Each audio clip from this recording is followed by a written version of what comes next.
My name is Josh Flowers. I'm the host of the Aviation 101 YouTube channel. Kind of focuses on storytelling with travel, along with some educational stuff in the flying realm.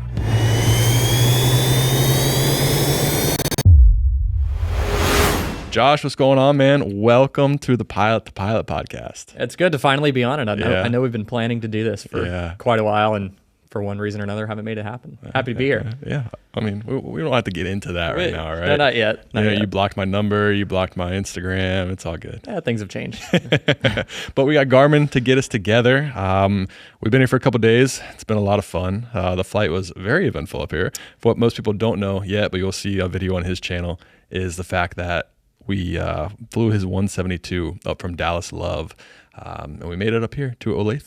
So it was an eventful flight. We'll get into more of that later, maybe in a separate podcast. We can debrief about that. But the video will be very good. It was an honor to be on your channel. And one thing before we get into that, or into the podcast, is I was very impressed with how you ran everything.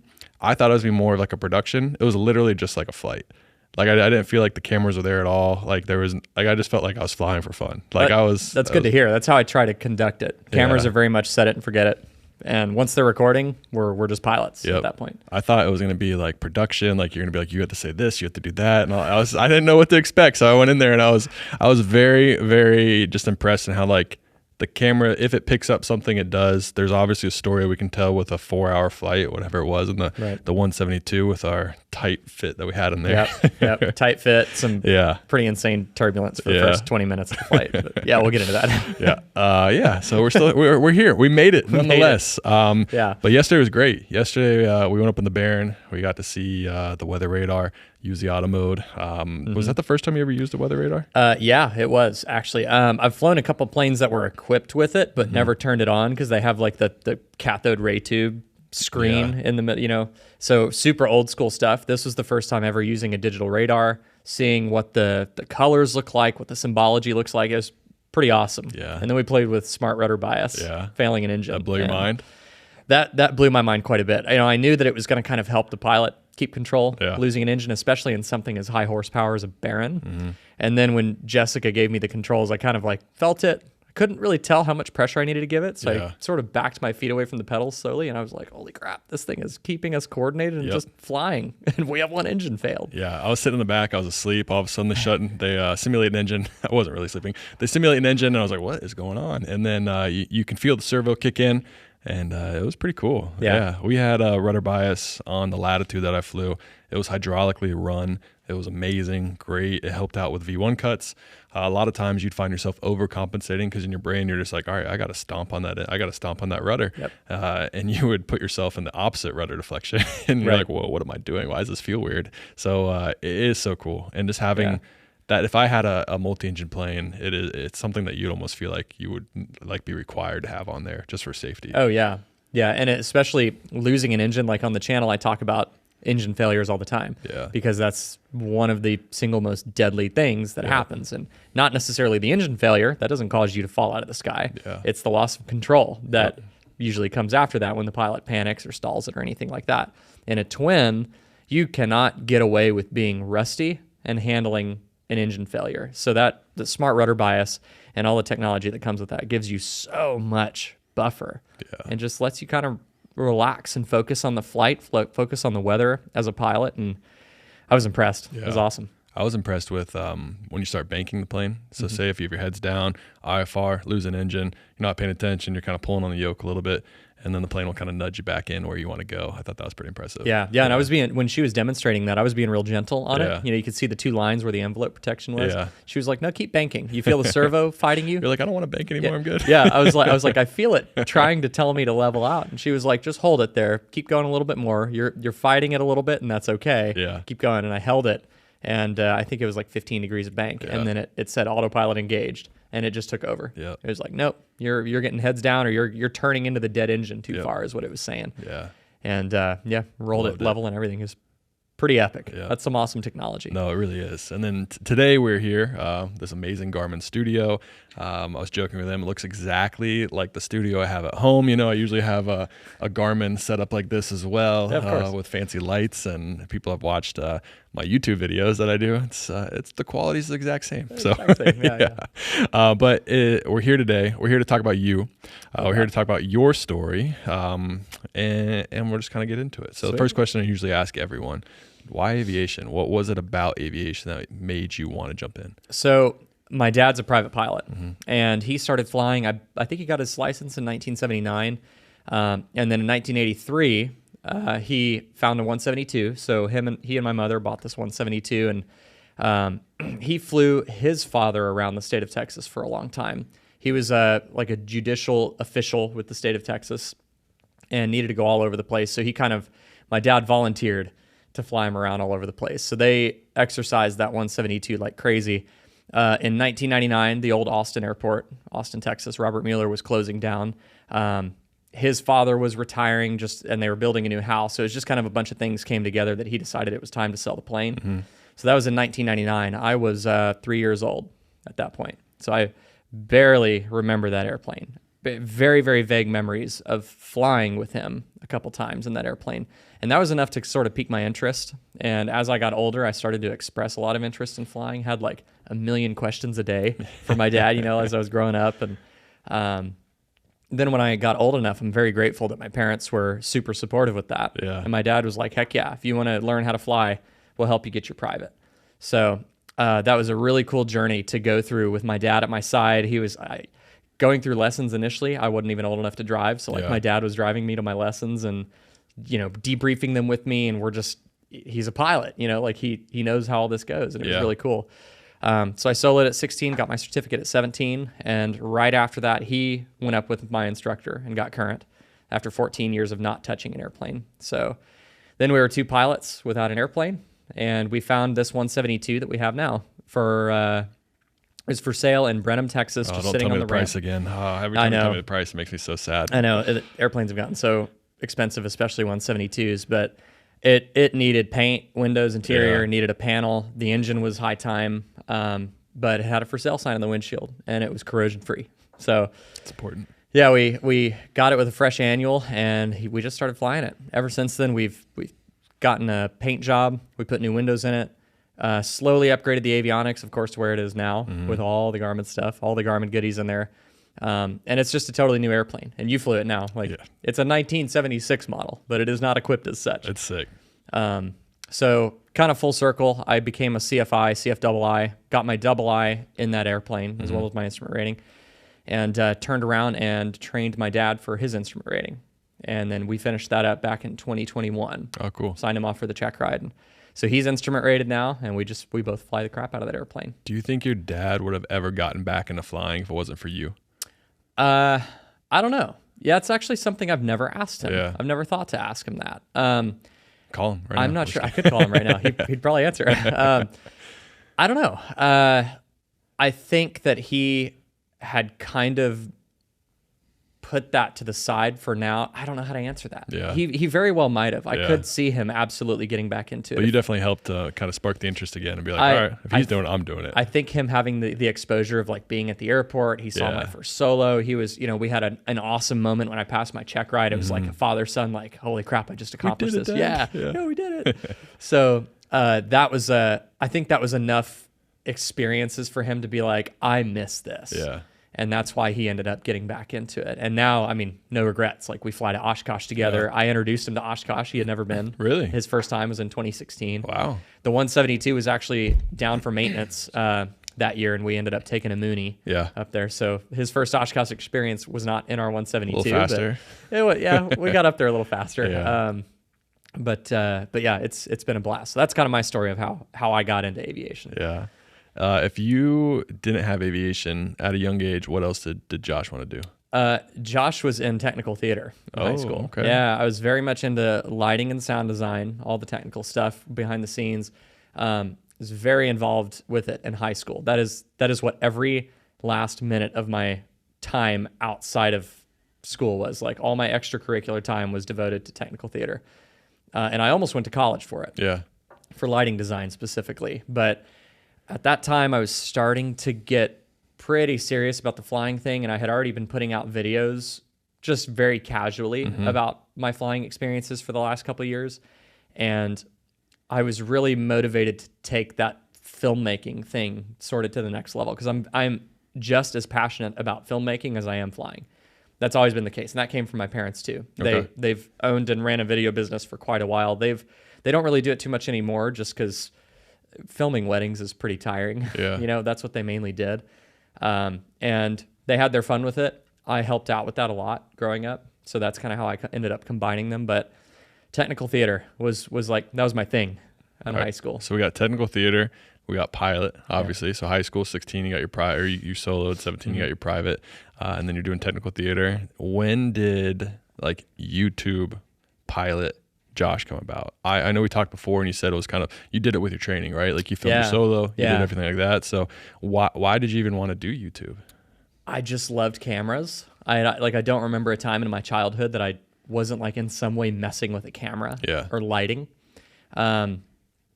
So I think it was really just when I took my first discovery flight, which was in an Archer. My dad went. He had a little mini DV camcorder in the back, and we were, he recorded it. I cut together a super cheesy video that I hope never sees the light of day again. No, I want to see it. We gotta find it. Yeah, we'll find it. Let's put it up right now.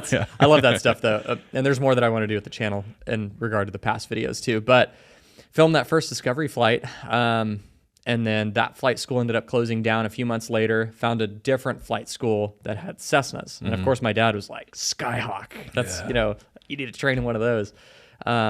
So took a discovery flight with that instructor at that school. He was the owner, and that's who I ended up doing my private with, George Ferris. Super good guy. I love training with him. So filming those initial flights, I just cut together really silly videos and threw them up on YouTube. And for some reason, they got more traction than I thought they would. And after that, I was like, well, maybe I can continue doing this. Next time we're going to go do some upper air work. Maybe I'll just mount a camera in the plane.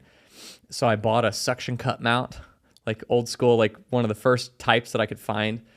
And I mounted that Sony mini DV camcorder to the windshield, like off to the side, kind of up above the glare shield, and just started recording that way. About a year later, I figured out that I could add audio, intercom audio to it. I built a wiring harness that was a splitter that plugged into the headset jack, and the cables ran between the seats in a 152. There you go. Plugged into another mini DV camcorder in the back. It was a super convoluted setup, and then over time, it's reduced down to all digital. But that's kind of how the video thing came to be with YouTube. Yeah, I just started posting. And your parents sound like smart people. Like they want you to get an education. They probably had like high hopes for you to like, I don't know, like go into a field, do a job, and you're like, this YouTube thing is kind of like the route I want to go on. Was that received well? Was that like, were they like, yeah, Josh, we love you, go do it? The idea of being a YouTuber when you were 16, 17, what year was that? That would have been, God, you're putting me on the spot. 16, that would have been 2012. All right. So, I mean, YouTube it was kind of doing its thing. Like all of the daily vloggers and all that kind of stuff was like around that area, maybe it was a little bit later. I think it had started to get there. But I feel like the flying videos were really not taking off yet. So you were one of the first ones. There wasn't really, I mean, I guess we had Flight Chops and Steve-O. Of course. Yeah. I'll never say that I was the first because that's. I'll say it. Yeah, okay. I'll let you say it. But I think I was definitely one of the first channels to start putting clean, coherent audio recordings together with the video feed, which was something that, like, especially before the digital age, that was quite a bit harder. Yeah. So after I started doing that, I think that's when the videos started becoming a lot more interactive. Yeah. Because you could hear what the instructor was saying to me. You could hear what I was saying to the instructor, all that kind of stuff. So I think that was a turning point for sure. In terms of how my parents sort of felt about it, they have never, ever once been discouraging about it. Yeah. Not once.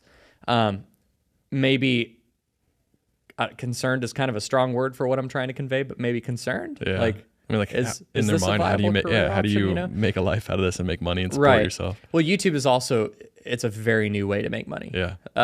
And that was never, ever the reason that I wanted to post the videos. Not ever. And I only started to realize that probably probably 4 or 5 years into posting the videos that I was like, okay, some companies have reached out to me and they feel like the eyes that are on these videos, which at the time was like only 10,000 subscribers, you know, it was real small. They were like, you know, hey, this is valuable to us. Could we give you some product or whatever? And that's when I kind of started to learn like, okay, I have a marketing platform. That's what this could turn into. Yeah. So at that time, I was going to college, Texas State University, for electrical engineering. Okay. And I've always been into that kind of stuff, like from the technical theater side. Electronics and whatnot have never scared me until I got to differential equations. I dropped that course. I changed majors and changed it over to software engineering. Okay. So that's what I got my degree in. Much easier, right? Yeah. Yeah, much easier. But a lot of my courses that I had already taken transferred over, which was nice. So at that time, I almost started to resent being in college because I knew that that's not what I was going to pursue. Yeah. I was so at that point deep into the flying. I was building my ratings in 2016, which would have been halfway through college for me. I became a CFI. Mm-hmm. And the year after that, I got my double I. And I knew I wanted to fly. Not necessarily go to the airlines, maybe contract or corporate at some point. I love flight instructing, but I really wanted to do it on my own accord. I loved flying and I didn't want to make that into a job. And I loved filmmaking, but I didn't want to make it into like a hard job. But here I am. Like it's exactly what I do every day. It's your job. And now it's my job. Yeah. But it's a passion project. Yeah. So that's kind of where I drew the difference there. But by the time I got out of college, I was like, great, thanks for the degree, see ya. And I just went full throttle with the YouTube stuff. And I have been ever since. Do you consider yourself a YouTuber? Like, would you say that? Yeah, I like the term content creator better because if YouTube were to disappear, yes, the biggest platform for my audience would go away, but I would still be making content. Yeah, I can't stop. And in fact, I was thinking about this the other day. I was like, you know, if I lost my medical, let's say, or there was some reason that I couldn't fly anymore, what would that be like for me? Because this has been a passion project of mine. What would happen? How would I feel if I couldn't fly? I was like, you know, that would be heartbreaking. That would be terrible. I would hate it. But it would be okay because I would find passion outlets or creative outlets in other ways. But every way I can imagine, like every alternate plan, involved film. And it was very telling. Like I had a realization to myself. This was only like a month ago. Yeah. I was like, wow, you could take away flying and I would be really bummed. That would be terrible. But if you take away filmmaking, like take away cameras and storytelling, I'd be like devastated. I don't know what I would do. Seriously, like I guess I could go be a software engineer. You know? I don't want to do that. Yeah, I don't know. Storytelling is just kind of at the core of everything I love to do. Now, I love to fly without cameras too. It's just nice to go enjoy it. But that, just like we filmed that flight the other day, I dumped the footage onto the drives. I did a little storyboard to jot down my thoughts of what happened and how we can convey this on camera, lessons learned, etc. And I don't know why that makes me so happy. Like just sharing the experience and just, you know, the camera angles are beautiful. We had some nice views of like the sun going down, the clouds are pretty. Just that stuff makes me happy to tie all that into a story. So that was like a long way around to answer your question of like, do I consider myself a YouTuber? Content creator is kind of what I refer to it as, but it's all the same. Some people say influencer, some people say YouTuber. The different terms have different connotations. Oh, for sure, for sure. But I create content. That's what I like doing. If you weren't creating content for aviation, what would you create content for? Like you said, like you lose your medical, you still have a camera. Are you turning into a daily vlogger? We're gonna see you out there all the time, going to Target and filming your routines. Hell no, no. I very much, and we were actually discussing this yesterday, in terms of what I share about my personal life. You know, I post stuff on my story about, you know, a little bit of like what I'm doing at home or whatever, but I really keep it all about aviation. It's like the window to my life on YouTube begins when the master switch turns on in the plane. and you are cut off when that master switch turns on. Yeah. Like that's where the story ends. We're going to wrap up with a voiceover. See you next time. I don't think I could do daily vlogging. I think I'm very much an introvert. I like my space and my quiet time, that kind of thing. If I were to make content about something else, though, I'm really into overlanding. Okay. I have a Nissan Xterra that's all decked out, 4-wheel drive, manual, and everything. That's my daily driver, and like, I'm always like itching to take the next camping trip with a rooftop tent. You know, just go disappear. I love getting cinematic drone footage, telling a beautiful story, showing off a beautiful place. So I think anything that would involve exploration, aerial cinematography, and just storytelling, showing the adventure of something. Yeah. That's probably what I would produce content about. And I've wanted to do that for a long time, but I am full-time editing the aviation stuff. Yeah. It's a lot. Yeah. I mean, you told me your process and how long it takes, and it's just like, man, YouTube is, I mean, I guess you can do it different ways, right? Like more of a passion project for you. Like you want them to look the way you want to do, and you got to put in the work to do that. And then just like, dang, that's a lot of work. You're saying what, 3 9-hour days for one video? Yeah. Realistically, the first day is really doing the radio edit is what I call it, just the audio edit of the video. And then the second day, the first half of the second day is going back and dropping footage in the video to make the narrative visually appealing. I did the audio on the first day. And then the second half of that second day is color grading and effects, making sure sponsor logos are in the right place and the intro is laid where it needs to be and everything. And then the third day is all social media. So it's encoding the video, uploading it to YouTube, authoring it with a thumbnail, a title, description. I have to make sure that if I said in the video at any point, link down in the description, I need to put that link in the description. So I usually have to write that stuff down as I'm doing voiceovers. It's a process. Yeah. No, it sounds like a process, and it scares me away from YouTube. I'm not gonna lie. But I'll also say I am way overkill. Like I put in far more effort than it requires to satisfy your audience on YouTube. Yeah. And everybody's different. I feel like I have for too long just put every ounce of my energy and effort into these videos. And now if I feel like I want to simplify or throttle back, I don't want to disappoint people. I think I could afford to focus more on the flights as opposed to the cinematic, aerial cinematography, adventure, storytelling part, which I really value too, and that'll never go away. But I think the real value for Aviation 101 is in the flights, is in the SD cards that come out of those mounted cameras in the plane that we record and forget about. I think that's where the real golden nuggets come from. When you have an experience or you did something wrong, whatever, that's what I'm trying to share. And that's what I really want to shift towards sharing. And then I have the paywall on my website that for those who want to subscribe on the website, I'm going to put additional stuff out there. And I'm probably going to do like a how to film your flights course from my perspective. Yeah. Dive into editing equipment processes and all that kind of stuff, storyboarding. But on YouTube, really, it's the educational nuggets of the flying part. That's what I'm trying to put out. Nice. And then going a little bit away from YouTube now and going back to kind of training, what was something that you kind of struggled with, would you say? What was something either flying wise, studying wise? Was there anything, now we'll stick with private pilot. Was there anything in particular that you found extra challenging or anything that kind of slowed up your training a little bit? Or you're natural? You're just Chuck Yeager back there ripping it around. I'm definitely not a natural. One thing that an instructor said to me one time, his name's John. He's a really like quintessential Part 61 flight instructor that you see in memes. He's like wearing a ball cap, big beard that like goes down to the middle of his abdomen, and he's just like this kind of like, it looks like a brute. Hilarious, but he's super nice, awesome guy.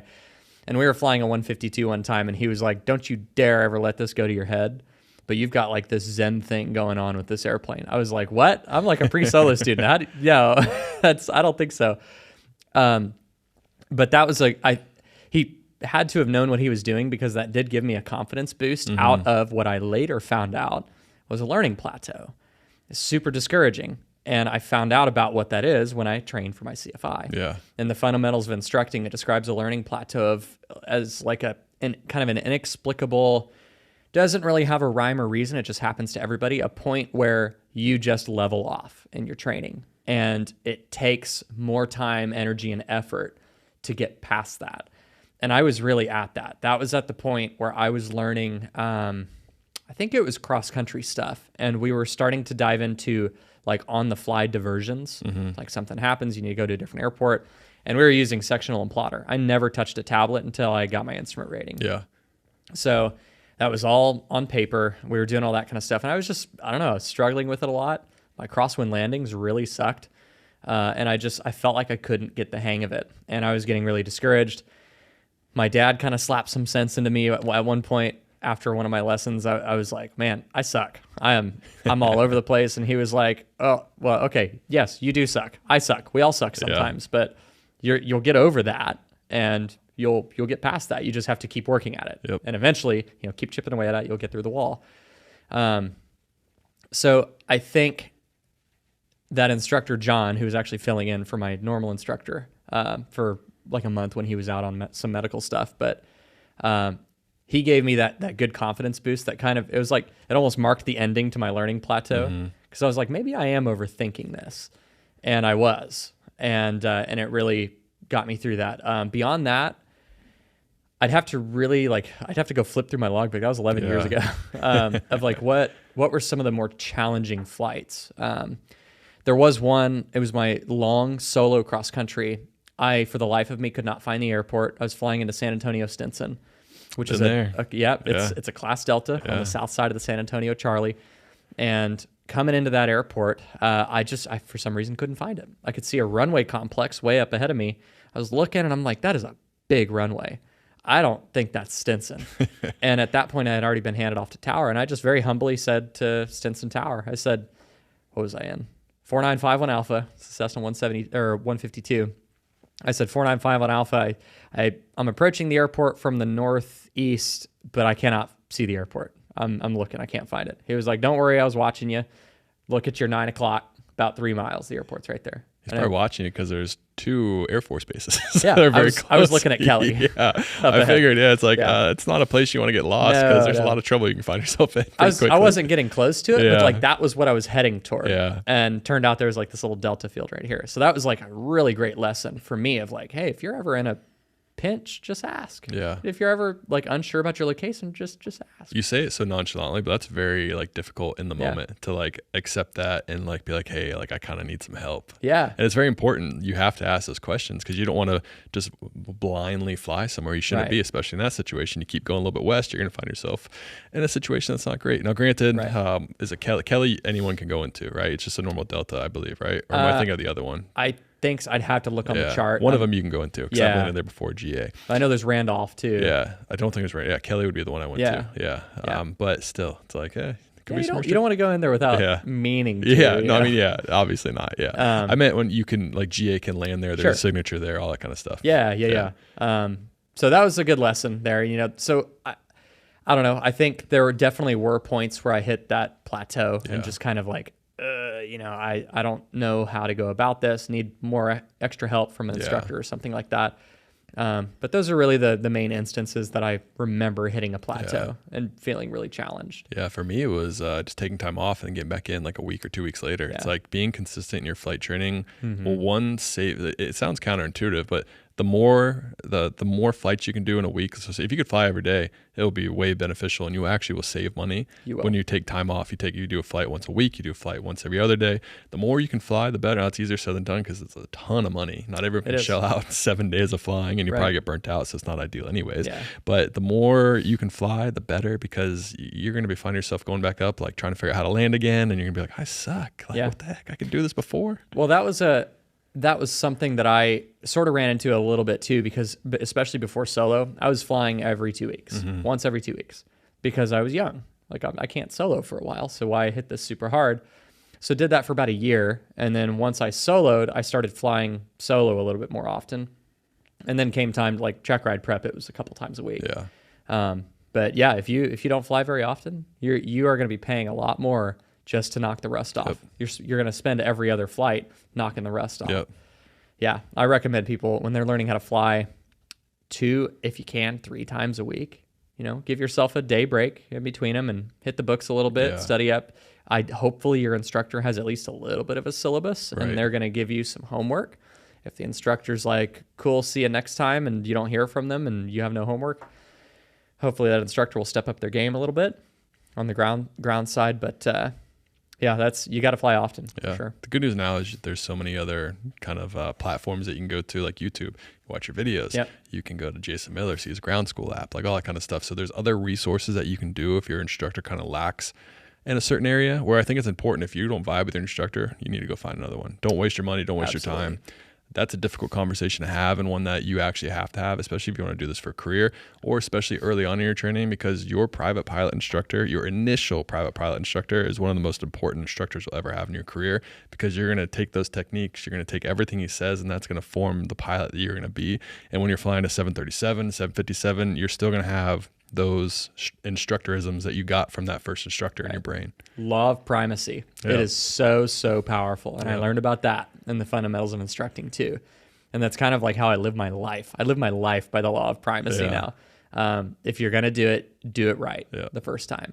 Don't ever cut corners. Don't ever, you need to show these students that, or even a pilot, or just hanging out with your buddies at the airport. Everybody feeds off each other. Yeah. And their first interaction with whatever procedure or activity it may be, they're going to remember that. Yeah. It's going to create an unshakable first impression that will stick with them all the way into the flight deck of a 767, That's why it's important to do some research on your flight school. Yeah. Ask people. I think the best thing you can do, and it's probably changed by now, but is ask the previous students that have gone through that flight school, because they'll usually give you like, hey man, like watch out for this one guy or this girl, or this flight school kind of took up all my money. Maintenance is weird, or hey, best experience of my life. Right. So there's resources out there. I know there's a ton of people that have done videos on ATP or any of the kind of the fast course programs.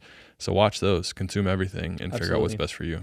Yeah, and especially after that brutal fatal accident back in September of last year, I am totally on board with research the crap out of your flight school and ask about your flight instructor. Try to figure out what has their career looked like as a flight instructor. How many flight schools have they been to?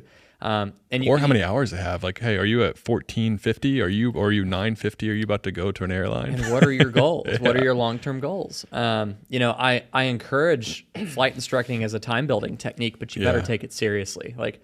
And I don't know how much time you want to spend on that topic. I can get fired up about that. Might need to be a separate podcast. Yeah. But it was really after that accident. I'm totally with you there. You got to research it. You got to know the instructor you're flying with. And unfortunately, in that instance, that instructor was a sub-in for that guy's normal instructor. So it was kind of like a one-off thing. But so many human factors went wrong there. What are your thoughts on how it's all set up? Like, do you think it's odd that we have essentially 70-80% of the time it's our newest instructors with low time teaching people how to fly versus having experienced instructors, right? Like the cost benefit of most instructors is to go to the airlines, is to go be a regional pilot, is to go be a corporate pilot. How do you feel about that as an industry as a whole? Do you think, obviously it works, right? We're pretty safe. Everything that we do, it seems to be okay. But do you think there should be more incentives to keep good CFIs as CFIs for a career and make it a valuable option to have a life? In a perfect world, yes, I absolutely agree. What would those incentives look like? I don't know. Yeah. Because everybody has the liberty to pursue whatever career they want, obviously. And if there is like a customized track that you want to take, such as becoming an instructor to build time, I think that's great. But you need to fully understand the gravity of your responsibilities as a flight instructor. This is not a, willy-nilly, this person's just getting their private, whatever. Let's just go do some cross countries and I'll log the time. No, that's terrible. You're going to create a terrible impression. You're going to waste this person's time and money. You're going to burn them out. Yeah. And they're going to decide aviation's not for them because of you. I've seen so many instructors treat it like that. Instructors. They're not really instructors because they want to be instructors. They want to build time. What I generally advise when I'm asked is, if you're going to become an instructor, please take it seriously. And in the time that you're an instructor, you are a career instructor. Yeah. You don't need to be focusing on the airlines. Obviously, if you're going through the interview process or whatever, that's great. But I've seen so many CFIs, I mean, in the middle of training, or like a student is about to solo and they just got picked up by an airline, they have a class date or whatever, and they just say, see ya. Yeah. And they don't even take the time, which is not much time at all, to hand them off to another reputable flight instructor, be a liaison for that transition. This, especially a private pilot student, this is the first time they're interacting with this really scary industry. Mm-hmm. It's intimidating. Yeah. You can't just leave them high and dry. And then the flight school is going to stick them with just the next time builder in line. Probably the brand new instructor that just became. And it ends up being the blind leading the blind, which unfortunately is what happened in that fatal accident. It was a student pilot who was learning these responsibilities for the first time and trying to put together the puzzle pieces. And then the instructor, did I say that right? The student pilot, trying to put together the puzzle pieces. And then the instructor, who really did not have a great concept of risk and how human factors and attitudes can sneak up and bite you. Mm-hmm. So it was kind of like the blind leading the blind in that situation. Yeah. And in that case, it led them right into the middle of a supercell. And that Piper Cherokee came apart like it was nothing. So that's just one example of how instructors really need to take their job seriously. I don't have like a nice dialogue prepared on how I would explain that. Yeah. But it's really up to us in the industry, like pilots, instructors, even students, for what you can at a flight school or an everyday operator, or just hanging around your local airport. We are the eyes and ears. We are the boots on the ground seeing the day-to-day operations, and it's up to us to call out bad behavior, unsafe operations, or people cutting corners, or something that looks like a human factors nightmare waiting to happen. Yeah. We have to call that out. You know, after I posted that video back in November in reaction to that crash, which I don't ever do that. I don't ever do like YouTuber reacts to blah, blah, I think that's very cringe. A lot of times those videos don't end well either. They don't do good things for your reputation either. I am no expert in anything. Yeah. Like I read stuff, and in that case, I read the preliminary accident report. I saw the Snapchat posts related to it. I saw everything as it was unfolding, and I had never been so angry about an accident before. Yeah. And I felt like at that point I was not willing to stay silent anymore, and I wanted to give my opinion publicly about it, because it was all about flight instructor responsibility. That's exactly what broke down there. And, you know, in Part 91 General Aviation, we don't have cockpit voice recorders. We just don't. It's not a standard thing. Now, 80991 always has a voice recorder rolling in it. But the fact that those Snapchat posts were being posted during the flight was almost like a quasi CVR. It gave us a sight glass into exactly what was being said and what was happening in that cockpit, which we hardly ever get. And that's why I was like, okay, I feel really confident to speak on this, because look at the evidence. Yeah. Like this is not just my opinion. This is what happened. And I got a lot of people commenting on that video, almost exclusively positive, but there were negative comments. As usual, I expected that. Some of them saying that, like, I'm out of line for speaking about a fatal accident. You know, you need to let the NTSB do their job. And I'm like, well, I am. And I even said in that video, they do their job very well. And I'm not going to speculate. But what I am going to do is talk about what are irrefutable facts at this point. That's the evidence is out there. It was posted during the flight. And I had a lot of people commenting about time building CFIs and where they think the problem lies. And a lot of people were saying, like, well, I think the 1,500 hour rule has really contributed to this. And at first I was like, how? How are we looking at that? And what they were really getting at is the fact that we require 1,500 hours before you can go get your type certificate, or your ATP rather. It forces a lot of pilots into the only financially feasible avenue to build time. It's flight instructing. And I was like, okay, well that's an interesting way to look at it. Obviously the FAA would not jump to lower the time requirement super quick. There'd have to be a lot of studies done in order to justify that. But I don't have the answer. I wish I did. I mean, even if they lower it to 500, 750, even before, it was still hard to get hired at an airline with 300 hours. You still had to go build your time somewhere. So Right. you're still going to be a flight instructor, Right. or you're still going to go to aerial survey company. It's not going to change much Yeah. other than the fact that there's a possibility you could go to an airline with 300 hours or 400 hours. Yeah, I think the idea behind that was it'll reduce the amount of pilots who feel like flight instructing is their only avenue. They might go do that aerial survey or pipeline patrol, or start moving boxes after they get their commercial or something like that. And they'll do that for 300 hours. Like, you know how that goes, right? Yeah. So it's a very complicated situation. Yeah. And I do think we're going to be looking down the barrel of some sort of legislation change over time. Do I think more regulation or more government is the answer? Personally, no. I rarely think that's the answer. I think it's really up to us, those who are, boots on the ground. We have eyes on the day-to-day operations, and we need to call it out when we see it. Yeah. When we see a flight instructor being a prick, Yeah. to a student, or really engaging in unsafe behavior or anything like that, or a flight school, really neglecting their duties to maintain their airplanes, cutting corners, stuff like that. It's up to us. We have to call it out. Yeah. And to me, that's the quickest and most reliable solution to weeding out the bad CFIs or the bad pilots or the bad flight school managers. It's a complicated situation, but I don't know. Yeah. It's a very long tangent. No, it's a good conversation to have, though. It's something that needs to be brought up and talked about. This might be similar to what you were just talking about, but the next question would be, if you could change one thing in either training or kind of general aviation, what would that be? Or two things. I don't know. You might be passionate. Yeah. I don't know. I'd have to think on that, because I know that, all of our regulations are in place for a reason. Yeah.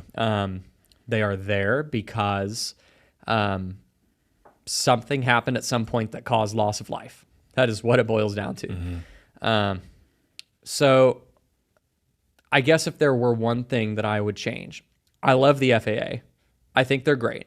They're really, really amazing at making sure our national airspace system and all of the regulations we have in place are being adhered to for the safety of everybody. I think our regulations are very reasonable. Yeah. Okay, I do have two things. I just thought of a second one. I knew there was going to be two. Ties right into it. All right, yeah, you know me. So the first thing is I wish that the FAA could react faster Yeah.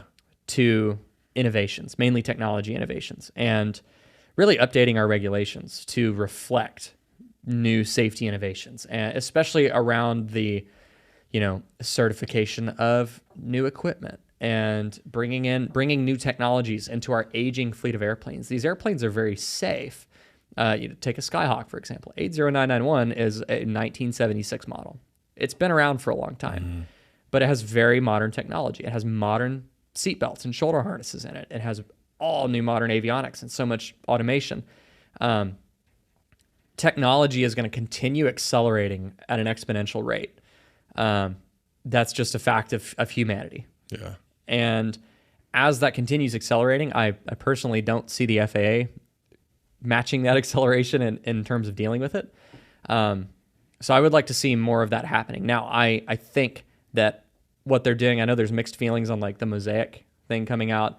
I know they're working on a lot of medical reform stuff right now. And I think they're working on it and they're trying to get a little bit faster, but I would like to see the FAA kind of modernize in that regard. Speed things up a little bit, and that's just the nature of a federal government entity. Yeah. There's a lot of red tape and it bogs down a lot. For sure. I get it. But sometimes something can be it can be so big that it's inefficient. The second thing that I wish I could change, not about training, not about flying in general, but about the direction social media is going with general aviation. I love how many people are able to share their flights now on social media. We all have a 4K phone or a 4K camera in our pocket, in our iPhone or whatever you have. And you use that a lot for B-roll. I use it a lot. Yeah. And in fact, in the airplane these days, I am almost exclusively using the iPhone for B-roll. And I don't get B-roll in the plane that often. It's only like up at cruise on autopilot when nothing's going on, and I see a pretty cloud formation. You know, or like, oh, there's you know, a highway interchange that looks cool, and that'll be a good B-roll shot. I use the iPhone a lot for that. At night, if my workload is not bad, I'll whip out a bigger camera. But that being said, with all of this freedom to share whatever you want and capture whatever you want, comes a lot of responsibility that I think a lot of people don't understand. When you post something on social media, rest assured, the FAA is going to see it. They may not see it immediately, but if it's even remotely controversial in terms of what you did in the airplane or with the airplane, it is going to end up in the inbox of somebody at the FAA, whether it's in their DMs, like one of their coworkers will send it to them, or they're watching, you know, and then the rest of the industry is watching too. So it's kind of there's two sides to that. One, you don't want to get yourself in trouble. Two, you don't want to get other people in trouble. Student pilots or pilots that are up and coming, or even just people who are active yet impressionable and not super solidified in their ways that they fly, and they're open to feedback and whatnot, they may see something on social media and be like, that sounded cool the way he did that or said that or whatever. I'm going to start doing that. And it could be dead wrong. It could be very unsafe. And if you don't communicate the context behind why you did it that way, somebody could take that and be like, oh, well, so that's the general rule. I'm going to start doing it that way too. Well, no, there's a very specific reason I did it that way. Yeah. So that's why I try to put so much effort into post-production of the videos, because I want every ounce of context present as possible. And if I am not willing to put in the effort of a 20-second voiceover to explain why I did that, it's not making the final cut. If it's like borderline, you know, it could be construed in a different way. So I would love to see those who are on social media absorb and accept a lot more responsibility, knowing that the law of primacy is a very real thing, and it doesn't just apply to a flight instructor-student relationship. It absolutely applies if you are a private pilot sharing your videos in a Cessna 150 flying around.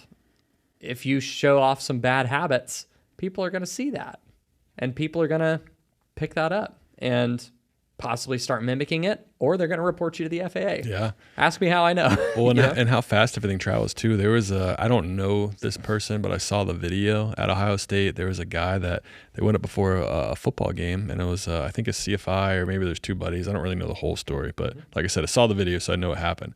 They flew up. They went to fly over the stadium, which is totally fine.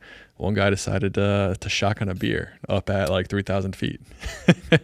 That guy got kicked out. I'm pretty sure he got kicked out of that program, and he had aspirations to go to the military and fly in the military. And I'm pretty sure it's not happening anymore. That's not happening because of that video. Right. Well, and just some of the really, I mean, that's a perfect example of social media. Like, why would you do that? Yep. What? It went viral. Yeah. That's why. Right. It went viral. But don't think about what's going to happen after that. Right. Foresight. Yeah. And that just comes with maturity. Yeah. Some have it more than others, but even recently, I think there was I'd have to fact check this to make sure I'm correct, but in the preliminary report of this accident that just happened in the Midwest, I think it was in Kentucky, I can't remember, but it was a Cessna 150 that crashed from a flight school that in the area we kind of know the reputation of, and it was a CFI flying by himself at night. I think got carb ice or something. It was in really crappy weather, flying at like 11 o'clock at night. Impacted trees. The airplane flipped over, totally torn up. He lived with very serious injuries, and there were 5 unopened and 1 opened beer can in the wreckage. Ooh. Yeah. What are you doing? Yeah. I mean,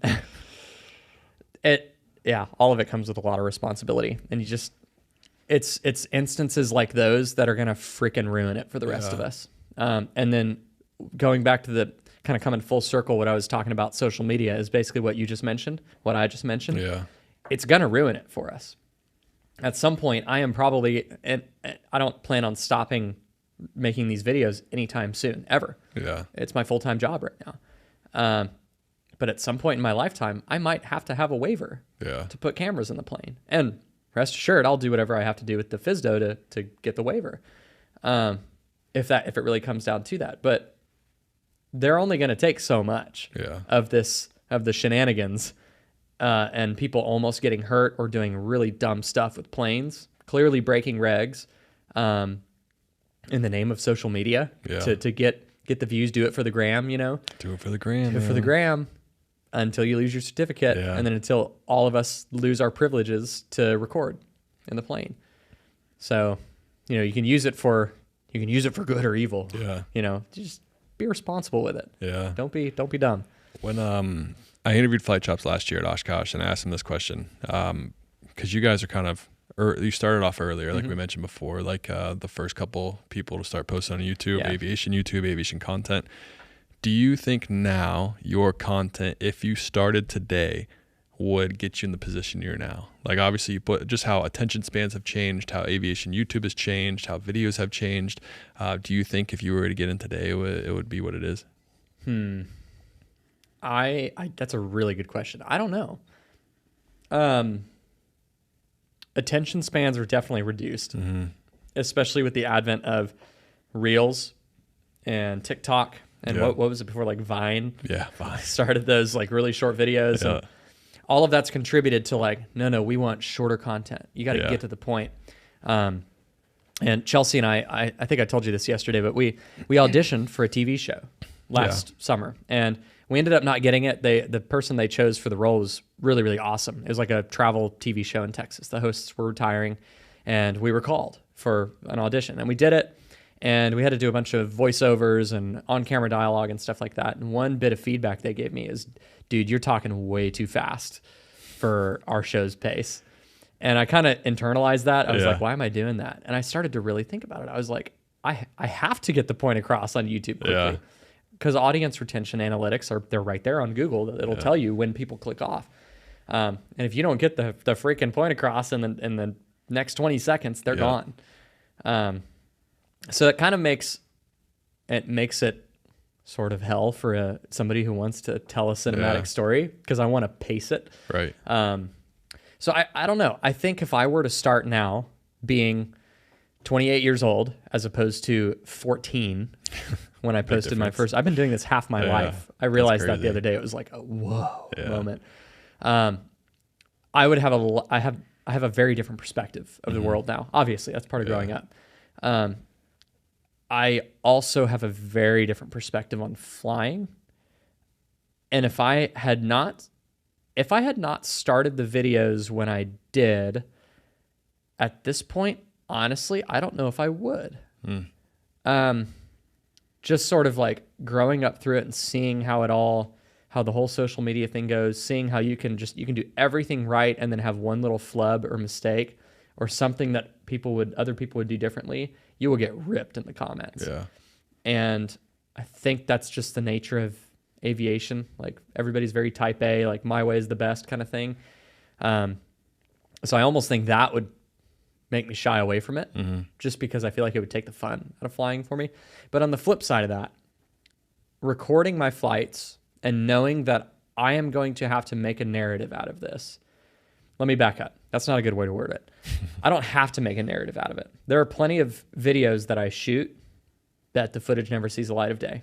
Nothing really pivotal happened. I don't feel like the audience would benefit from showing this flight. I'm just not going to edit anything out of this. Do you make that realization after the flight, or is that after you watch? Okay. After the flight. Yeah.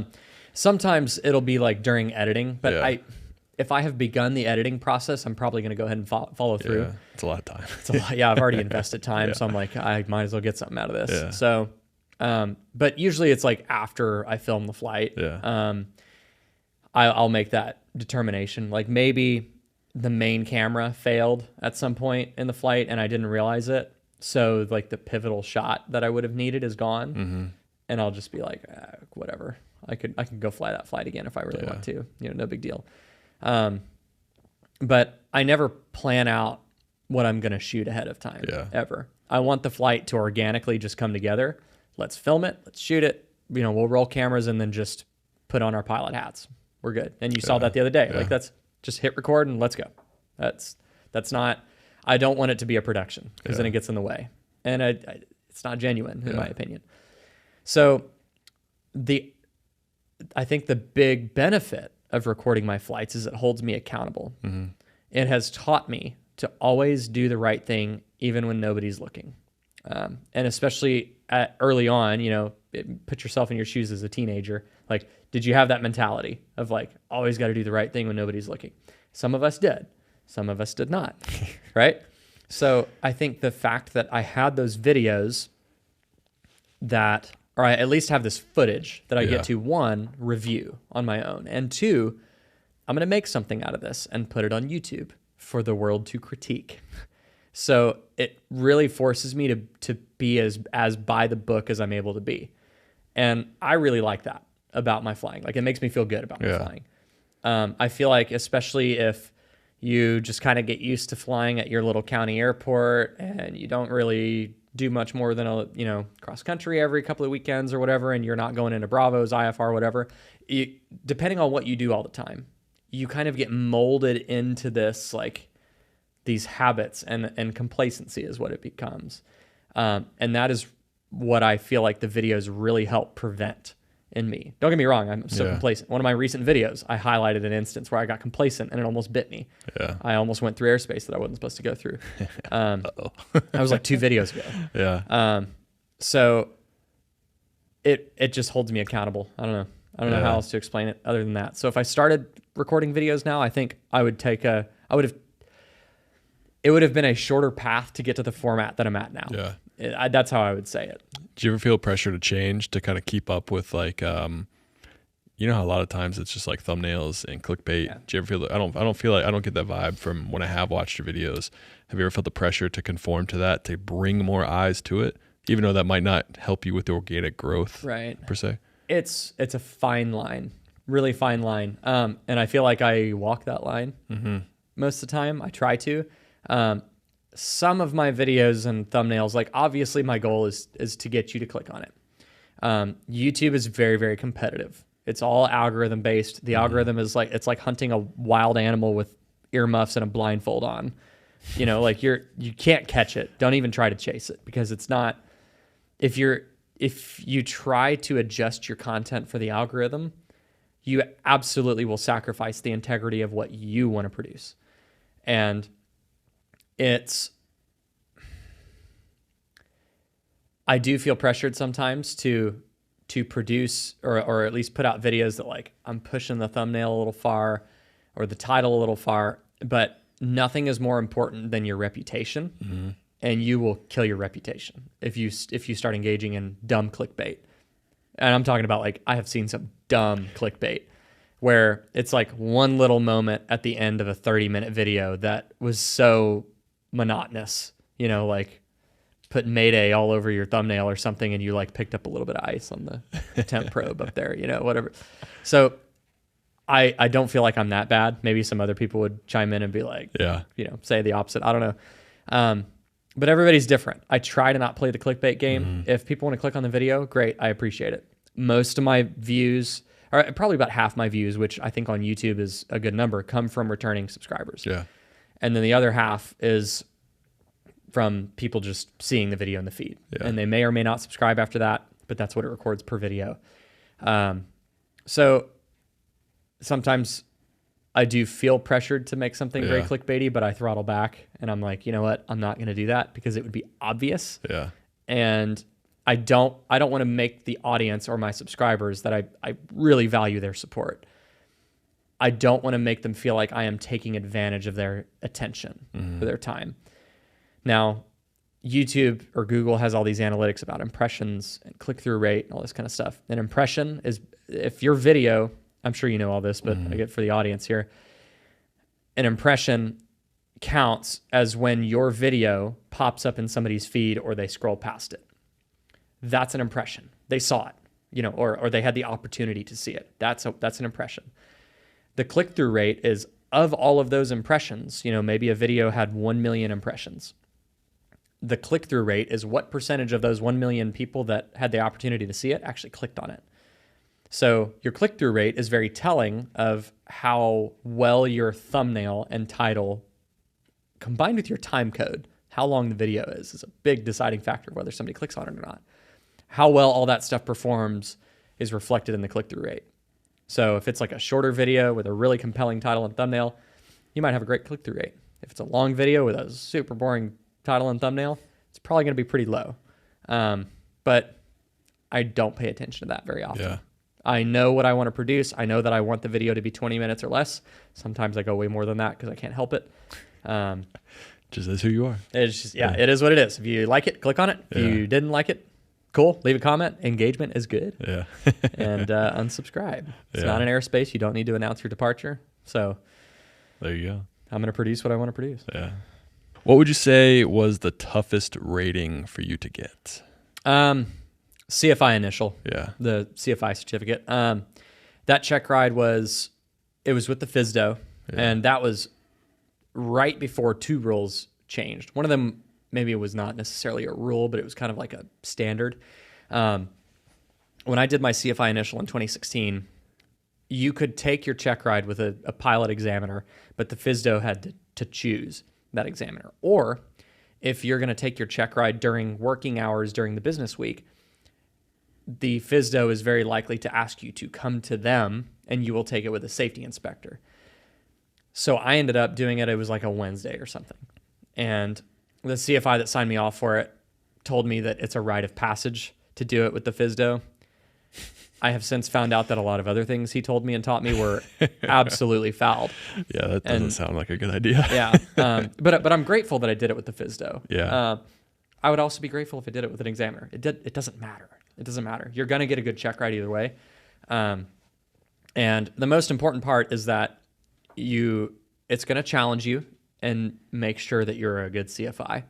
And then it's that you're going to learn something. You learn something from every experience, and that's the attitude that should be held. But when I took it with the FSDO, it was with an inspector that had a reputation for being pretty difficult, very, very challenging. He ran very challenging check rides. He had a pretty low pass rate. And did you know that going into it? Oh, he told me. Yeah. Okay. He told me exactly what his pass rate was. And you still accepted? You're like, okay, or you had no choice at that point? We had already started the oral at that point. You're like, Yeah, that was one of the things I'm not feeling well. Sorry, I got sick. 15% pass rate is what he told me. Yeah. And he's proud of that too. Oh, yeah. Yeah. Yeah. But I mean, he challenged me. It was a very challenging check ride. There were a few points in the check ride that I was like, I am not passing this. And I'm going to have to come back and retest because this is not going well. Yeah. It's so weird going into a check ride. I remember this from private pilot training. When you're going into your private pilot check ride, you don't know what to expect. Like, what's a check ride? Yeah. It's a very different thing than you've ever done in your life in any other industry. Maybe. There are some industries that are probably similar. But when I took the CFI check ride, it was a very, very different check ride than what I had done before. It was really a mind game and almost like a judge of character, a judge of your preparedness, and a judge of your humility. And humility is really big because it shows that you're willing to back up, take a step back and be like, I don't know how to answer that question, but I know where we can find the answer. Let's look for that together. Like, that's what they're looking for. Yeah. And they're looking for you to not make quick decisions. They want to see the right decisions. They want to see correct answers with as much time as it takes for you to get there the first time. Yeah. They don't want to see just like, boom, give me an answer and don't say anything else. It was a very challenging oral portion of the exam. 6.5 hours, I think is what it was. We did a discontinuance and finished, I think it was like 2 days later when the weather was a little better. And I did it in a Mooney J model that did not have brakes on the right side. So that was very interesting. Not ideal. Not ideal. Don't recommend that for a CFI check ride. But why'd you make that choice? So at the time, rite of passage. Sort of. It was kind of a similar thing there. But it was a friend of mine. He owned the Mooney, and he was letting me do my training in that airplane. I was, paying for all the gas and helping with maintenance and everything. Because at the time, it was still required that you do at least part of your check ride in a complex airplane. They changed that rule like later that year. I was like, I could have done it in the Skyhawk. And later that year, they changed the rule or at least their protocol. Now I think it's all pilot examiners doing the check ride. So it would have made scheduling easier if I could have used an examiner. But neither here nor there. I did pass it on the first try. I absolutely ruined the landing, the last landing coming in. I was so frazzled, and like he was playing mind games with me. He was trying to rattle my cage and see how I'd handle it, I guess. And I thought I was handling it in the most atrocious way. And we did some pattern work at Lockhart, and I took a little bit of extra time to pull the gear up, like halfway back to San Marcos. And we were kind of cruising along. He knew it was up, and I was kind of running through some checklists. I had been talking this whole time. I'm like doing the instructor thing, and I was kind of running through a flow. And granted, it's like 10 nautical miles between the two airports. So it's a pretty quick flight, but we were kind of exiting the pattern. It was getting kind of busy. And I was like, holy crap, the gear is still down. And at that point, I'm like, I failed this check ride.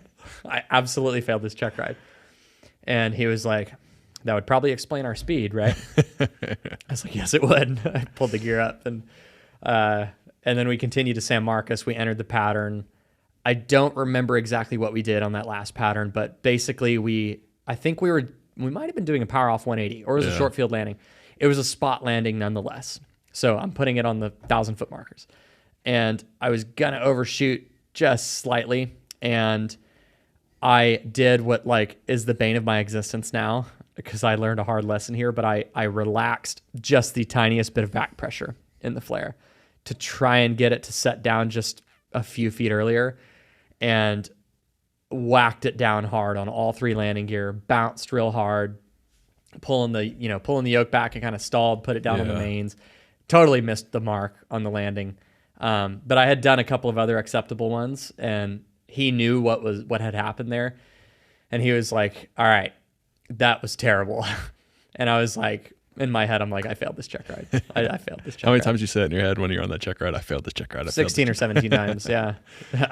And we were taxiing back in, and he was like, okay, we need to go inside and debrief that. And he was not sure if he was going to cut my certificate or not, because it was so like it was borderline on the standards, because the standards matter too, and he has to go by that too. But he's also trying to judge character and like, are you willing to debrief your mistake and acknowledge that you screwed that up? And of course I was like, yeah, that was really bad because of X, Y, and Z. And I explained the whole, like, we had nose up elevator trim and the way that the tail was positioned, and we were in the flare, low power setting, low speed, high angle of attack. So the elevators is what was really holding us up with that additional tail down pressure. And I said, as soon as I relaxed a little bit of that, it's an exaggerated reaction because of our high angle of attack. And he was like, okay, we're good. All right. So, and then at that point I was like, oh man, I did. All right. Yeah. So he cut the certificate, and we had a long debrief after that. I had a lot of mistakes in my mind that I wanted to discuss. He had stuff that he wanted to discuss. And he said, look, I think you'll make a great CFI. I think you're a nervous as hell test taker. And I said, absolutely agree. I am. And he just, he gave me some pointers on handling tough situations, or situations where I may not feel super confident in what's going to happen or the outcome or anything like that. And it ended up being a great outcome. And that was certainly, again, a very long story to answer your question, but that was by far the most difficult check ride I've taken. Would you ever want to be a DP? I kind of feel like I could see you being a DP. I get some vibes, not bad vibes, but like I get some DP vibes over here. I would really enjoy it. I think I would have an absolute blast working with new pilots, new instructors, helping them cross that new milestone into their aviation journey.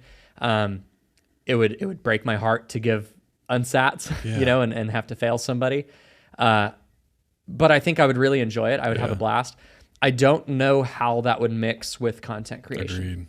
Agreed. That film people's check rides. Well, that, and then also just, when you become an examiner, I think you're an FAA contractor is how that works. You're really in the hot seat, and I think you can fall under great scrutiny for every move you make. I've kind of witnessed that with some of my friends who are examiners, and I don't know if that's something I would be willing to sacrifice, making the content. The content is really, really important to me. Now, if I found out that like the FAA would be encouraging about that, and it's not going to become the FAA YouTube channel. We're not doing that. But if there were a way to do it in conjunction, I think I would love being a DPE. Yeah, I can see it.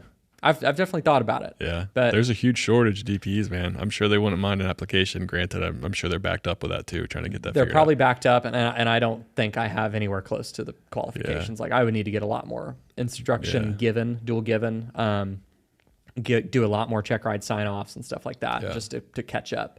Because I'm not a super active CFI in terms of like training primary students. I do flight reviews and IPCs a lot. Yeah. I really try to focus on recurrent training because I feel like that's where the gap is in GA. But being an examiner would be fun. Yeah. I would like it. Will I do it? I don't know. We'll see. We'll see. That leads me to one of my last questions. What is the future of Aviation 101? Like, do you have in your mind, you seem like a guy that has like a roadmap of how you want things to go. Like, are you toward the end of like what your vision was? Are you still in the middle? Are you still in the infancy? And if you're like, what would that eventual goal be? So I just listened to a book by recommendation of Chris Palmer. Chris. I know. He reads? I didn't know he reads. Sometimes, The E-Myth, the entrepreneur myth.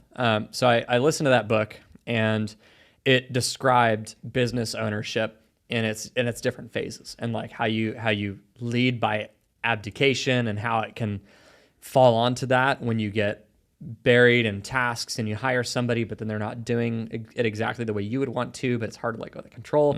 It's a big conundrum, and businesses in their infancy stage is like, it's the one person doing everything. And it's kind of where I'm at. I usually, when we go on trips, like whether it's with Chelsea or my dad or somebody, like I have help shooting, but pretty much after that, the post-production is all on me. It's just how it's been. I feel like, and in this book, it described when a business goes from its infancy to kind of adolescent stage is when you realize you need help, and it's not sustainable unless you get real help. When you realize that and you're taking steps toward that, that's when it says you're in the adolescent phase of your business. That is where I'm at. I know I need help. I'm taking steps toward getting help, mainly with video editing. That's the biggest time suck. Yeah. But it's a very deeply creative process. So I think it's one of the hardest things to outsource. Yeah. I've talked to Chris about that at length, and I've talked to you about it a little bit.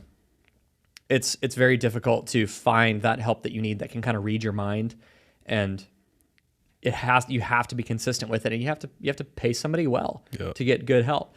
So I'm at that point. So I want to continue producing the content as is.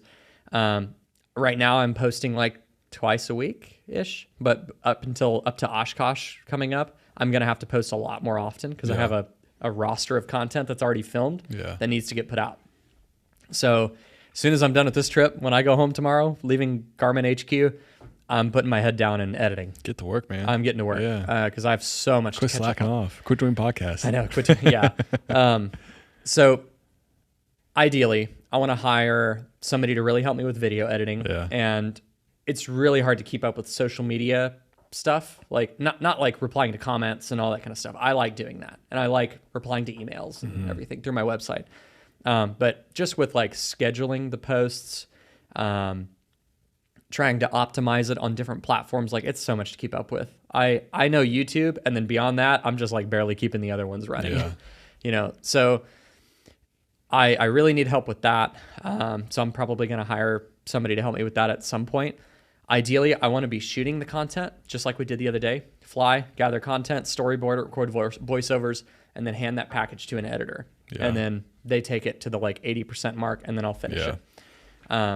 And then at that point, that'll really free me up to start doing more paid content for the subscribers on my website, like the super duper passionate supporters. I want to start doing more video how-to content because I get those questions all the time. So I want to put that on Cockpit Club. I want to start doing more lives or like quasi interviews with people that I work with in the industry and whatnot, other pilots, stuff like that. And just overall, like behind the scenes, put some more cinematic stuff there, like the more travel vlog type stuff that doesn't really do great on the aviation channel, but people still kind of want to see. Probably put that on the paid side of the website too, just to, help help fund the channel, because the content on YouTube will always be free. I'm never changing that. Yeah. Period. So if anyone's listening and they want to edit, Yeah. you got an email for them to reach out to? Yeah, I mean, if you want to edit Aviation 101 videos, I'm taking a cut of this, by the way, if I get you an editor. That's cool. That's fine. A finder's fee. Yeah, contact page on aviation101.com. There you go.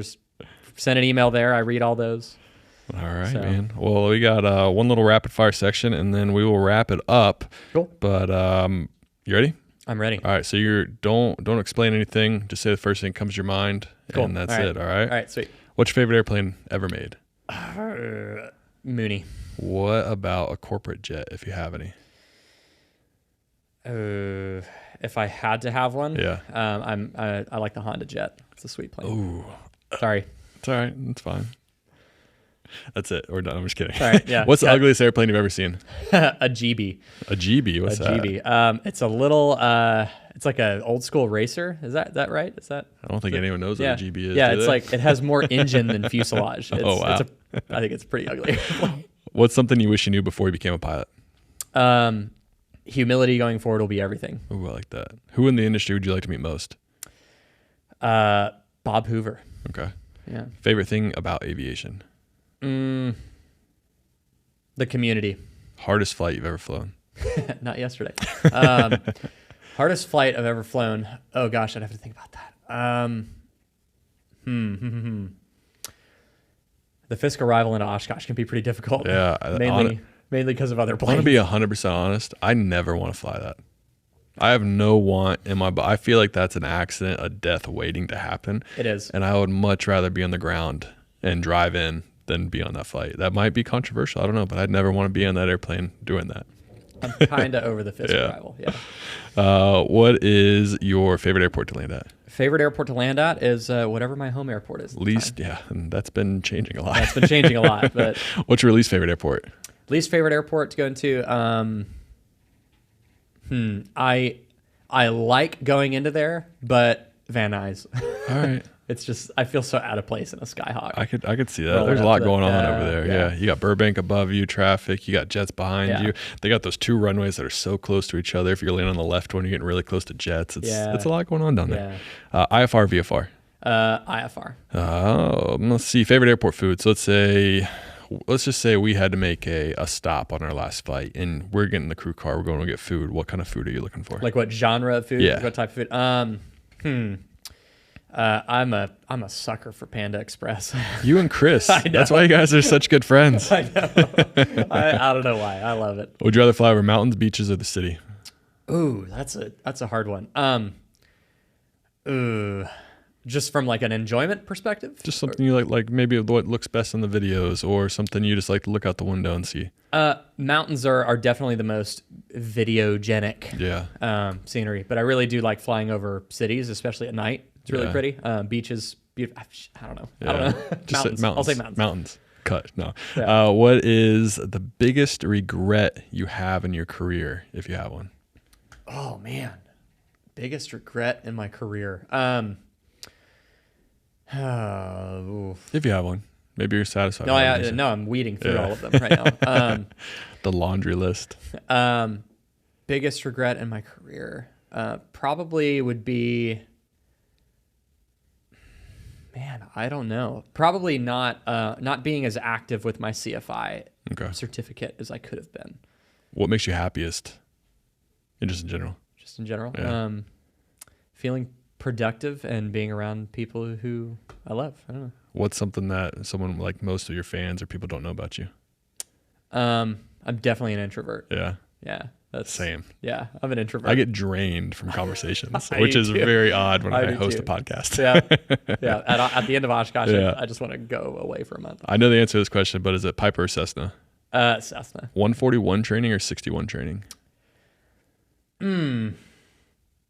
I think 61 training needs work, but I really like 61 training. Same. Last one, kind of airline related. What's your favorite airline, if you had to choose? If I had to choose an airline, I think, I don't know. I think I've always liked flying on Delta from the back seat, but definitely not American. I'm just kidding. Where's Kyle? What is your favorite Garmin product? We touched on this the other day. most functional favorite Garmin product, G3X, hands down.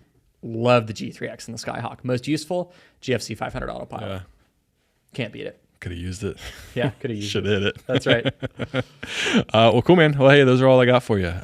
It was great having you on the podcast. Yeah. Thank you for the flight. I do want to say about Josh's panel and avionics setup. It's unbelievable. I mean, just what you can do in a 172. And what I was very surprised about was how familiar I felt with those avionics coming from essentially Garmin's like top of the line G5000, what they have right now, and the usability and the features that you can have in a 172 are just something that I can't even like begin to understand based on my experience flying 172s, where glass cockpits are kind of just becoming a thing.